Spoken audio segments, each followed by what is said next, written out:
In 1897, a novel crept into the world that would redefine horror forever. Its villain was no ordinary monster, but a figure draped in shadow, both alluring and terrifying. The name was Dracula, and the man behind it was Bram Stoker. There are darknesses in life, and there are lights, and you are one of the lights, the light of all lights. Bram Stoker lived in the long twilight between sickness and strength, theater and literature, obscurity and immortality. This is his haunted story. Bram Stoker was born in Dublin, Ireland in 1847. For the first 7 years of his life, he was bedridden by illness. His childhood was marked by shadows, watching life from the window while others played in the sun. But from sickness came imagination. His mother told him stories steeped in Irish folklore and Gothic dread, planting the seeds of fear and fascination that would grow into his writing.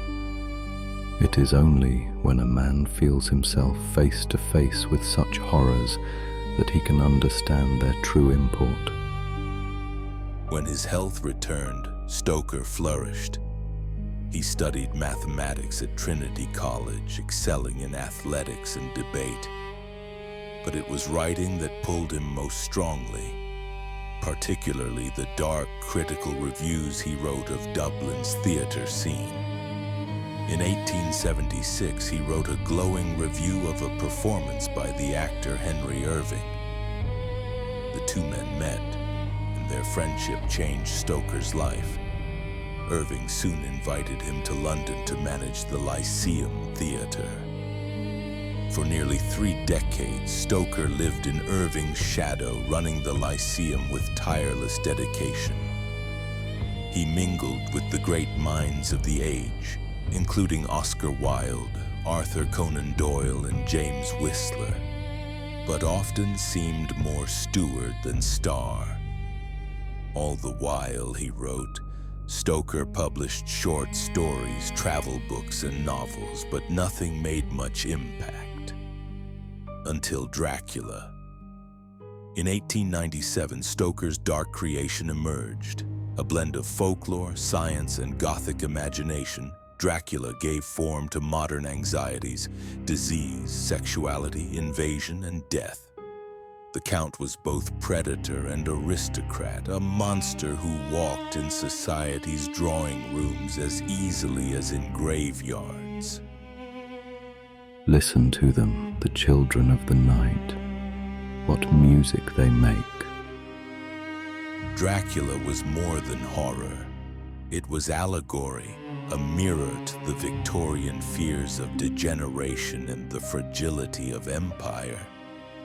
But Stoker's success was quiet. He never gained the fame or fortune of his contemporaries. Much of his energy still went into managing Irving and the Lyceum, even as his health began to fail.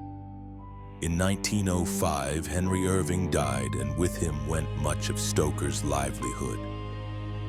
Bram's final years were marked by financial hardship and illness, yet he continued to write, publishing works like The Lair of the White Worm, though none rivaled Dracula. We learn from failure, not from success. Stoker died in 1912 at the age of 64. His death went largely unnoticed, his grave unadorned by the fame he had once brushed against. Yet in the decades that followed, his creation would rise from the grave in ways even he could not have imagined. From Nosferatu to Universal Studios' Dracula, from Hammer horror to countless modern adaptations, the Count became immortal. Today, Dracula is more than a character. He is an archetype, the face of fear itself. I want you to believe, and to believe in things that you cannot. Bram Stoker was a man caught in the shadows of others, but his imagination cast a shadow larger than any stage. From a sickly boy in Dublin to the reluctant father of modern horror, he gave the world a monster that will never die. Stoker himself has long since gone to dust. But Dracula remains, an eternal figure stalking through our nightmares, whispering that darkness is never far away.